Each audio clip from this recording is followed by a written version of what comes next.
할렐루야. 오늘 또 재미있는 성경 스케치, 성경 공부를 하는 시간이 되었습니다. 오늘도 함께 하나님 말씀을 재미있게 공부해 나갈 수 있었으면 좋겠습니다. 함께 기도하겠습니다. 하나님 아버지, 오늘도 새날이 밝고 새롭게 하나님 말씀을 같이 공부합니다. 우리에게 지식의 영을 더하시고 지혜의 영을 더하셔서 하나님 말씀이 어렵지 아니하고 하나님 말씀이 우리 뇌에 잘 새겨지며 또 잘 이해될 수 있도록 은혜를 베풀어 주옵소서. 이것이 단순히 과거의 역사의 이야기가 아니라 오늘도 살아있고 운동력 있는 말씀이 되어서 좌우의 날이 선 검과 같이 우리의 심령을 쪼개고 우리의 골수를 쪼개는 살아있는 능력 있는 말씀이 되게 은혜 베풀어 주옵소서. 미사옵고 예수 그리스도 이름으로 기도하옵나이다. 아멘. 오늘은 노아 시대에 대해서 함께 공부를 하겠습니다. 오늘 공부하게 될 성경의 분량은 창세기 6장부터 창세기 11장까지 왕국 이전의 시대의 두 번째 틀인 노아 시대에 대해서 공부를 함께 시작을 해보겠습니다. 자, 우리는 이게 뭐죠? 지구의 역사를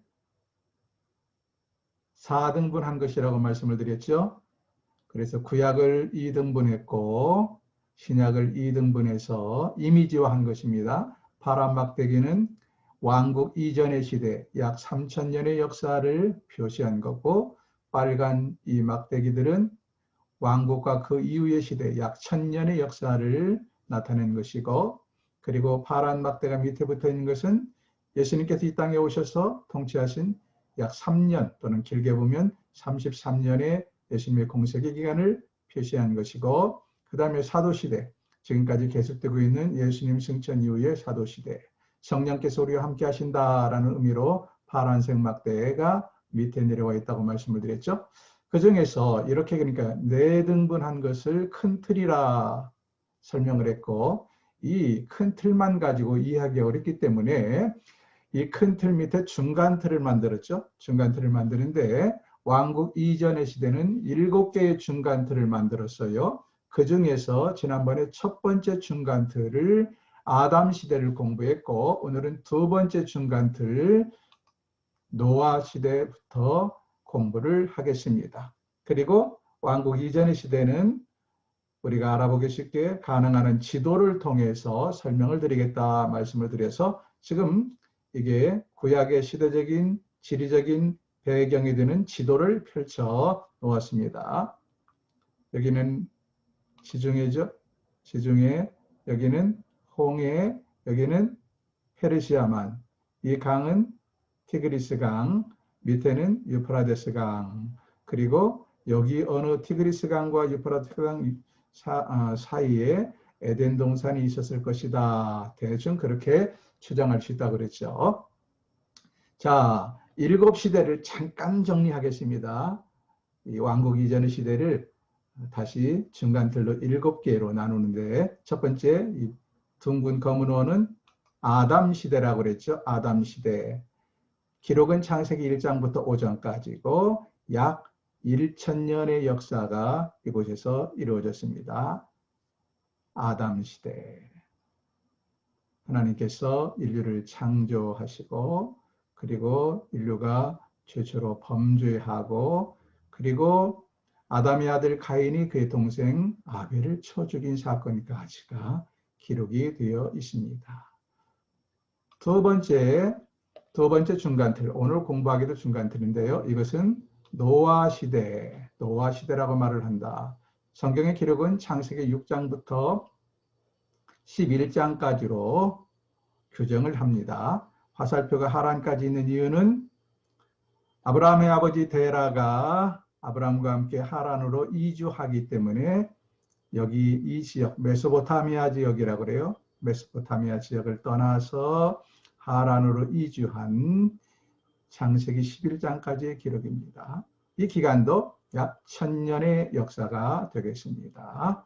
세 번째, 하란에서 애굽까지, 다시 말하면 아브라함이 하란을 떠나서 가나안 땅에 정착해서 살아간 100년의 기간과 그리고 아브라함의 후손들 아브라함, 이삭, 야곱, 요셉 이렇게 이어지죠. 아브라함의 후손들이 이제 야곱 때에 애굽이 요셉에서 총리대 신우를 출세해서 야곱이 노후에 애굽으로 내려가지요. 그리고 애굽에서 400년을 살아갑니다. 그러니까 여기서 하란에서 애굽에서 출애굽할 때까지가 약 500년이 기간이 되겠죠. 500년이 좀 넘어요. 그냥 크게 대충 500년이라고 봅니다. 이때를 족장시대라고 그런다. 아브라함, 이삭, 야곱, 요셉 여기까지를 족장시대라고 그런다. 약 500년의 시대고 성경의 기록은 창세기 12장부터 50장까지 아주 재미있는 이야기가 이 안에 많이 있죠. 그 다음 네 번째 중간 틀은 뭘까요? 출애굽 시대라고 그런다. 모세가 중심 인물이 되어서 출애굽을 해서 시내산에서 하나님의 계명을 받을 때까지 기간은 약 1년 정도밖에 안 돼요. 1년. 그리고 이때에 관한 기록은 출애굽기 1장부터 출애굽기 전반부 15장까지의 기록이 되어 있습니다. 그 다음 다섯 번째 중간틀은 광야에서 유리방랑하던 광야시대라고 합니다. 광야시대 하나님 말씀에 불순종해서 곧바로 가나안 땅으로 들어가지 못하고 40년을 유리방랑하던 시대. 성경의 기록은 출애굽기 15장부터 민수기 36장까지 기록이 되어 있습니다. 다섯 번째 중간틀이었습니다. 여섯 번째 중간틀은 정복시대, 모세가 죽고 여호수아가 지도자가 되어서 가나안 땅에 들어가서 정복하던 시대. 기록은 여호수아 전체, 여호수아 1장부터 24장까지 기록되어 있고 기간으로는 약 한 50년 정도 대충 보면 되겠습니다. 마지막 일곱 번째 사사시대죠. 사사시대는 사사들이 가나안 땅을 확장하며 이제 영토를 넓혀가던 시대가 되겠습니다. 약 400년의 시간이고 여기는 사사기에 기록이 되어 있습니다. 여기까지 하면 왕국 이전의 시대 3000년의 역사가 이루어집니다. 아담 시대 1000년, 노아 시대 1000년, 족장 시대, 그리고 출애굽 시대, 그리고 광야 시대, 정복 시대, 사사 시대 해서 1000년 해서 왕국 이전의 시대 약 3000년의 역사가 진행이 됩니다. 지난주에 아담 시대 보았으니까 오늘은 이 파란 녹색 원에 해당하는 두 번째 노아 시대를 함께 공부하겠습니다. 노아 시대는 크게 두 가지 사건을 기억하시면 돼요. 첫 번째는 홍수 사건이죠. 두 번째는 바벨탑 사건입니다. 홍수에 관한 기록이 창세기 6장부터 10장까지 기록이 되어 있고 그리고 바벨탑 사건에 관한 기록이 창세기 11장에 기록되어 있고 창세기 11장 마지막에 보면 데라, 아브라함의 아버지가 데라인데 데라와 아브라함이 하란으로 이주했다 하는 말로 끝나면서 이제 하나님의 구속 역사가 아브라함이라는 사람을 통하여 한 민족 이스라엘을 선택해서 계승되는 것으로 이어지는 것을 보게 됩니다. 그러면 자 노아 시대를 크게 둘로 나눌 수 있다고 그랬죠. 홍수와 바벨탑 사건을 기억하시면 되고요. 이제 홍수에 대해서 함께 살펴보겠는데 홍수는 크게 나누면 홍수 이전의 시대가 있고 홍수가 진행되는 시대가 있고 홍수 이후의 시대가 있겠죠. 그래서 크게 홍수 이전과 홍수 중, 진행 중이죠. 그리고 홍수 이후로 이렇게 나누어서 살펴볼 수 있겠습니다. 홍수 이전에 사람들이 어떻게 합니까? 하나님의 아들들이 사람의 딸들을 좋아하고 서로 시집가고 장가가고 먹고 즐기고 단순히 그것이 무슨 세상 사람들이 시집가고 장가가고 그것이 죄라는 것이 아니라 하나님의 아들들이 사람의 딸들과 결혼을 하고 신앙을 버리고 불신앙의 길을 갔다는 것이 근본적인 핵심입니다. 그러면서 점점 하나님의 말씀으로부터 멀어지고 하나님의 언약은 잊어버리고 그리고 세상의 풍습을 따라 살면서 죄악이 관영했다. 그래서 여기 한번 보세요. 세상의 죄악이 관영하자 하나님이 노아에게 방주를 지으라고 명령하십니다. 이때 노아의 나이가 몇 세였느냐? 480세였습니다. 480세에 하나님께서 노아에게 방주를 지으라고 명령을 하셔요. 왜냐하면 노아가 120년간 방주를 지었다라고 성경에 써 있는데 방주를 완성하고 홍수가 시작된 것이 600세이니까 아마도 노아가 방주를 짓기 시작한 것은 480세쯤 되지 않았을까. 그리고 노아가 아이를 낳은 것은 500세부터 아이를 낳았다. 자녀를 낳았어요. 3명의 아들을 낳았죠. 500세 셈, 함, 야벳을 낳았다. 어떤 사람은 500세에 어떻게 한 해에 셈, 함, 야벳을 다 낳았느냐라고 하는데 그런 의미가 아닙니다. 성경은 이렇게 요약이 되어 있기 때문에 500세부터 셈을 낳고 그 다음에 함을 낳고 그 다음에 야벳을 낳았다고 이해를 하셔야 좋습니다. 여기서 보면 노아가 큰아들이 탄생하기 이전부터 출생하기 이전부터 하나님의 명령을 듣고 혼자서 방주를 짓기 시작했다라는 것을 우리는 생각해 볼 수가 있어요. 참 노아가 얼마나 힘들었을까 그런 생각도 해봅니다. 3명의 자녀를 낳고 노아는 방주를 잣나무로 짓습니다. 방주의 제목은 잣나무였다. 그리고 방주를 짓고 안팎으로 역청을 칠했다. 역청이 뭐냐면 지금 무슨 아스팔트 피지 있죠. 원유라고 말해야 되나요? 직접 그러니까 그때도 이미 지금 석유의 원액들이 땅에서 퍽퍽퍽 솟아오르고 있었어요. 여러분 우리 시골에서는 아브라라고 됐는데 이게 좋은 말은 아니에요. 정미소에 가면 아브라 같은 거 끈적끈적한 아스팔트 피지 같은 게 있었어요. 그러니까 이것은 부식을 방지하고 그리고 물이 새는 것을 막아주는 방수제 역할을 했겠지요. 당시에도 그러니까 요즘 말로 말하면 원유가 있었다 하는 말입니다. 안팎으로 역정을 칠해서 방수를 처리를 한 것입니다. 그리고 방주의 크기를 보면 장 길이가 300규빗이요. 광이 50규빗이요. 고가 30규빗이라 규빗은 여기서 여기까지 우리의 팔, 손끝에서부터 이 발목까지입니다. 크기가 사람마다 다르죠. 어떤 사람은 50cm가 넘는 사람이 있을 것이고 대체적으로 사람들이 한 47에서 여자들 경우는 한 45 정도 됩니다. 계산하기 쉽게 그냥 50cm 잡으세요. 무슨 47cm 잡으면 어려우니까. 그러면 이 방주의 길이가 50cm 잡으면 3, 55, 150m 정도 됩니다. 최대 150m. 그리고 광이 25m 정도 되겠습니다. 폭이. 그리고 높이는 3, 55, 115m 정도 되는 그런 장방형, 여기는 이게 모양이 장방, 이렇게 기다란 잠수함처럼 생기지 않았는데 사실은 그때 모양은 잠수함과 비슷하다 생각하시면 됩니다. 길이는 150m, 그리고 폭은 25m, 그리고 높이는 15m 정도 되는 그런 크기고, 이것을 지금 적재함으로 계산한다면 약 43,000톤 정도, 43,000톤 정도 되는 커다란 화물선 배를 생각하시면 됩니다. 43,000톤이면 우리나라에 그리 많지 않아요. 무슨 현대 또는 무슨 이제 그런 큰 화물선을 운항하는 그런 회사들 보면 컨테이너를 싣고 다니는 화물선도 있죠. 이게 43,000톤 정도 되는 배가 우리나라에 그렇게 많지 않습니다. 그러니까 어마어마하게 큰 규모의 배를 생각하시면 되겠습니다. 문을 냈는데 문은 옆으로 냈고요. 이 그림 보시면 문이 옆으로 있네요. 창은 위로 냈다. 창을 위로 냈다니까 창을 어디다 냈는지 정확하게 알 수는 없지만 위라 그러니까 공중에 낸 것이 아니라 옆에 내는데 이 문보다는 조금 위쪽으로 창을 냈는데 그것도 3층으로 상중하 3층으로 창문을 냈다라고 되어 있고요. 노아는 철저히 순종하여 방주를 지어요. 120년 동안이나 방주를 짓습니다. 여러분 생각해 보세요.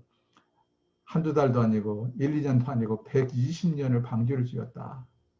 이건 믿음이 아니면 불가능한 짓입니다. 주변의 사람들이 이런 노아를 보면서 뭐라고 말했을까요?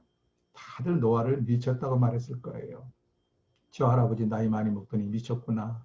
아유 노아 자네 나이 먹으면서 망령 들었구만. 왜요? 그때 당시 노아 시대의 사람들은 이런 비라는 것을 상상을 못했어요. 하늘이 열리고 땅이 뭐 갈라지고 물이 솟아나온다는가?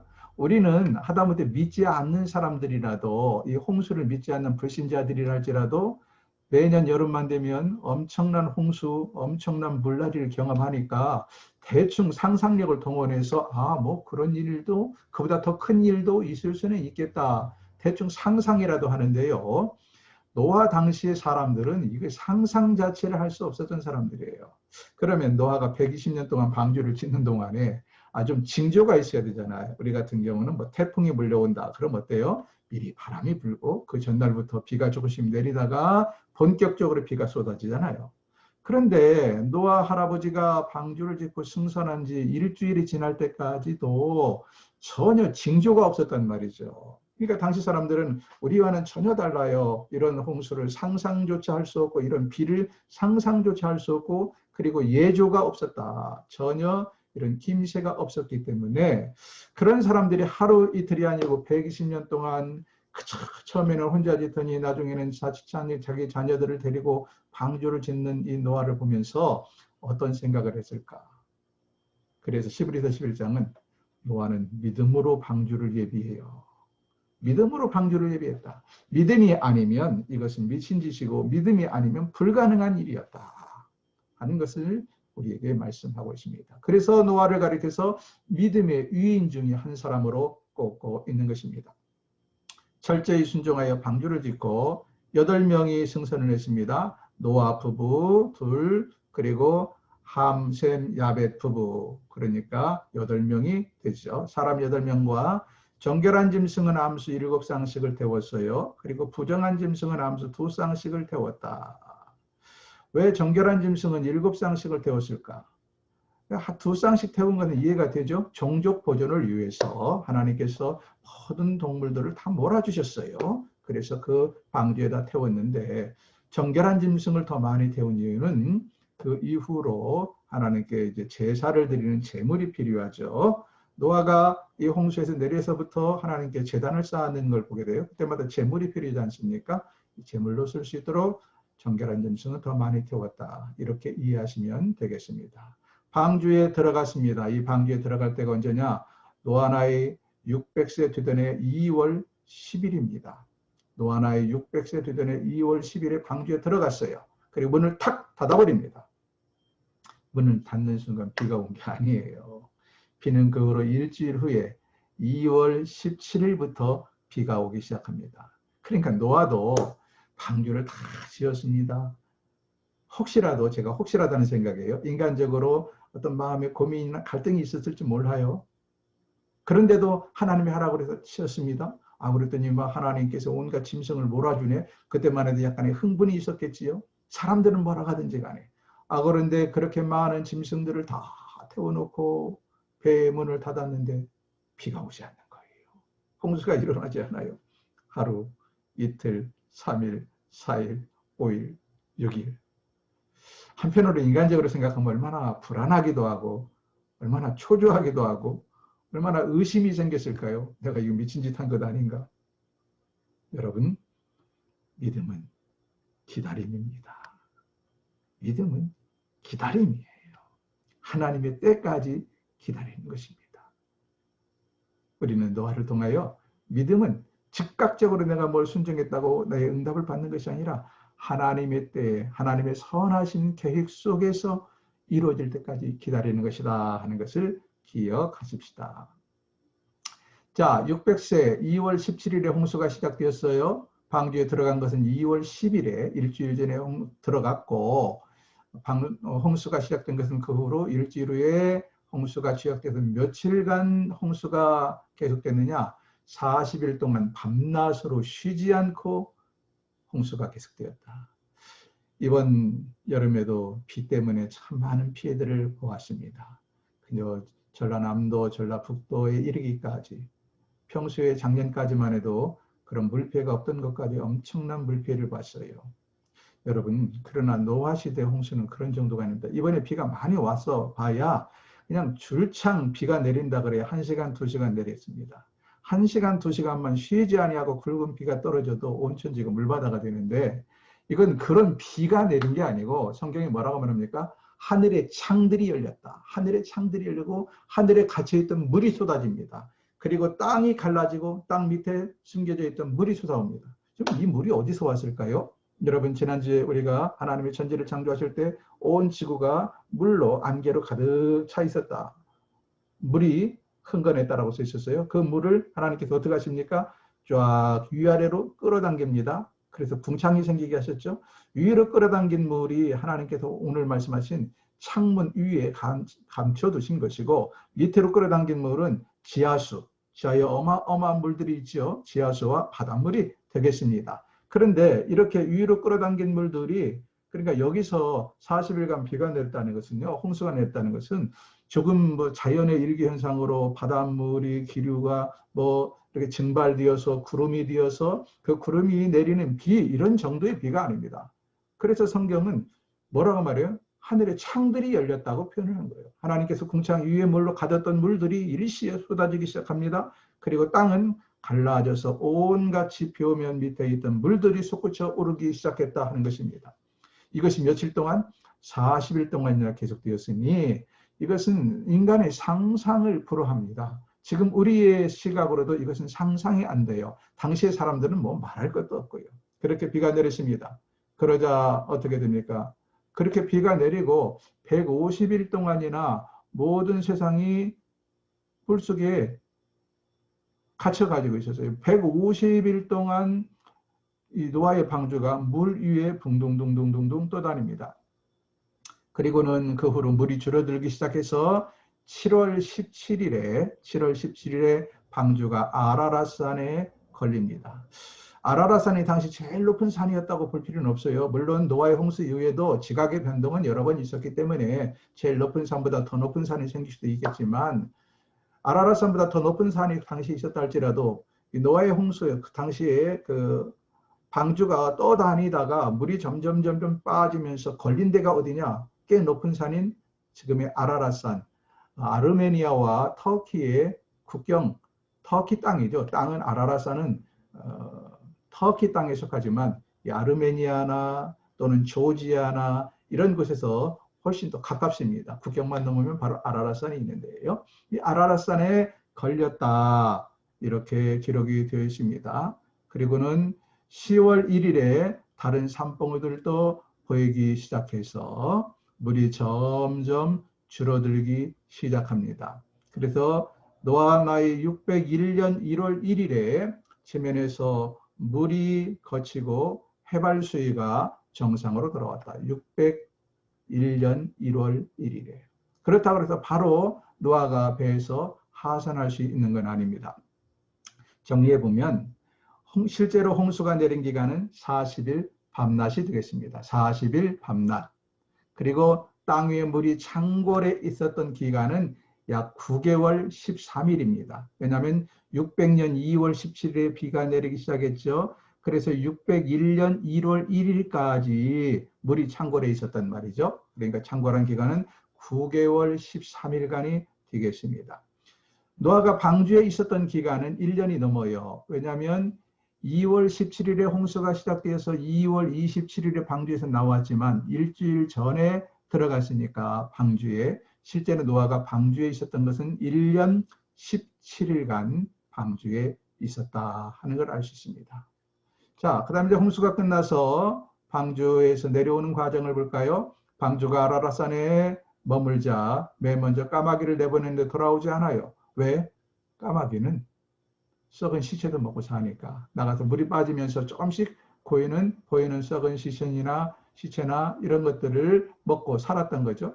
그리고 두 번째로 비둘기를 내보냈는데 비둘기가 돌아왔습니다. 왜? 비둘기는 먹을 것이 없어서 돌아온 겁니다. 다시 시간이 지난 다음에 세 번째로 비둘기를 또 보냈는데 이번에 감람새 잎사귀를 물고 왔다. 무슨 말입니까? 물이 더 빠져서 감람나무 잎이 돋고 있었다 하는 걸 말하죠. 네 번째, 다시 일주일 후에 비둘기를 내보냈는데 어떻게 해요? 비둘기가 돌아오지 않았습니다. 이건 뭘 말합니까? 비둘기가 먹고 살 것이 땅에 있었다. 그래 돌아오자는 것이죠. 이에 물이 감한 줄 알고 노아가 방주에서 나온 후에 하나님께 제일 먼저 뭘 해요? 제단을 쌓고 번제를 드렸다. 이때 번제 제물은 방주 안에 있던 정결한 짐승 중에 일부였을 것입니다. 그리고 나서 하나님은 무지개를 보여주시면서 다시는 내가 세상을 물로 심판하지 않겠다고 약속하셔요. 이것을 우리는 보통 무지개 언약, 노아 언약 또는 무지개 언약 이렇게 말합니다. 여러분 우리가 지금 무지개를 볼 때마다 뭐 자연의 현상이니 뭐 빛의 굴절 현상이니 과학적으로는 여러 가지로 말을 합니다. 그러나 성경적으로 우리는 무지개를 볼 때마다 우리 인류의 조상들이 범죄해서 하나님 물로 심판을 했었지. 하나님의 말씀을 따르면 물로 심판을 받아. 하나님의 말씀을 어기면 반드시 심판을 받고 하나님의 마음을 아프게 하는 거야. 이 사실을 늘 깨달아야 되고 또 하나는 하나님의 은혜를 깨달아야 됩니다. 다시는 물로 세상을 심판치 않겠다는 하나님의 은혜. 새롭게 인류를 시작하게 하시는데 노아에게 하나님께서 복을 주시기를 생육하고 번성하여 땅에 충만하라 말씀하십니다. 이건 언제 누구에게 있죠?